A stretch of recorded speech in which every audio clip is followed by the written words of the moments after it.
بنو امیہ میں سے پہلے جو خلیفہ ہیں وہ خلیفہ راشد ہیں سیدنا عثمان غنی رضی اللہ تعالیٰ عنہ علیہ السلام. ان کا بیٹا ابان زندہ تھا, اس سے حدیثیں ہیں ہماری احادیث کی کتابوں میں, خلیفہ نہیں بنایا. دوسرے مسلمانوں کا اگر کوئی حکمران آیا تو حضرت معاویہ آیا. بخاری اٹھا کے دیکھ لیں, انہوں نے زبردستی مرنے سے 4 سال پہلے, اس میں نے حدیثیں شامل کی ہیں کہ اپنے بیٹے کو جو ہے خلیفہ نامزد کروایا. حضرت بکر صدیق کا بیٹا مخالفت کے لیے کھڑا ہوا, اس کو گرفتاری کا حکم دے دیا مروان نے جو گورنر تھا حضرت معاویہ کا. تو زبردستی تلوار کے دھونس کے اوپر, لہذا یہ بالکل جعلی ہے. اور اس کے گیس میں نے اسی میں مسند ہے ابی یعلا کی 590 نمبر حدیث اور مجموع الزوائد میں بھی 14782 موجود ہے. امام حیثمی بھی صحیح کہتے ہیں, شیخ حسین سلیم بھی اس کو صحیح کہتے ہیں. یہ لفظ سلیم اردو میں بولتے ہیں, لفظ سلیم ہے عربی میں سلیم.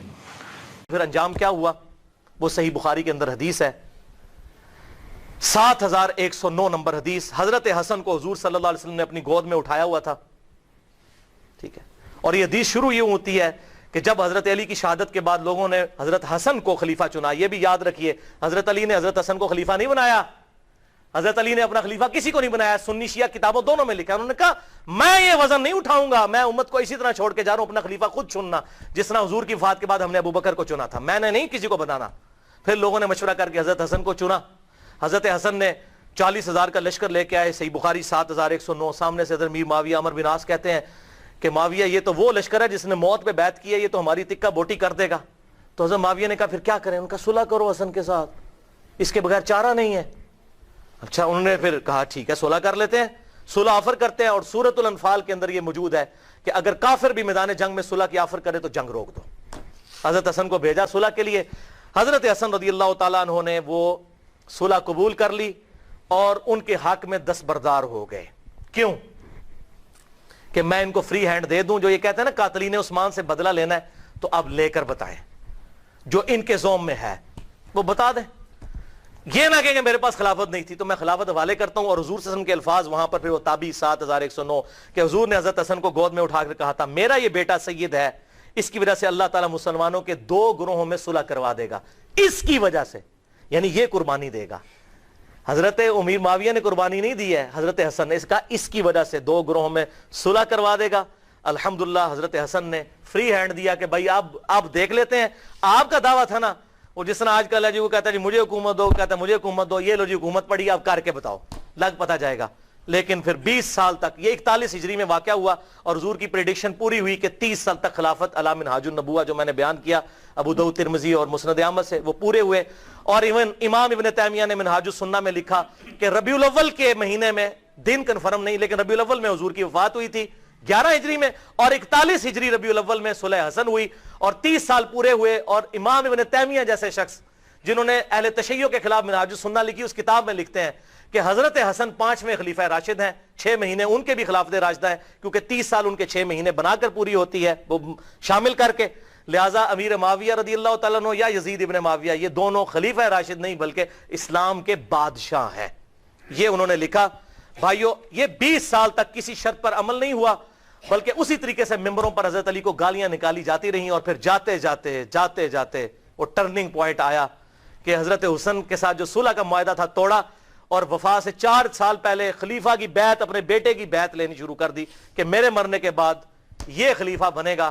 نمبر 1, حضرت معاویہ اللہ کی کتاب, رسول اللہ صلی اللہ علیہ وسلم کی سنت اور خلفائے راشدین کے طریقے کے مطابق نظام میں حکومت چلائیں گے. چلایا انہوں نے نظام حکومت اللہ کی کتاب کے مطابق چلایا. صحیح مسلم میں پڑھ کے سنا دیتا ہوں, آپ تو یہ کریٹیکل حدیث ہے نا, لہٰذا میں مسلم سے سناتا ہوں کہ اللہ کی کتاب کے مطابق چلا ہے کہ نہیں.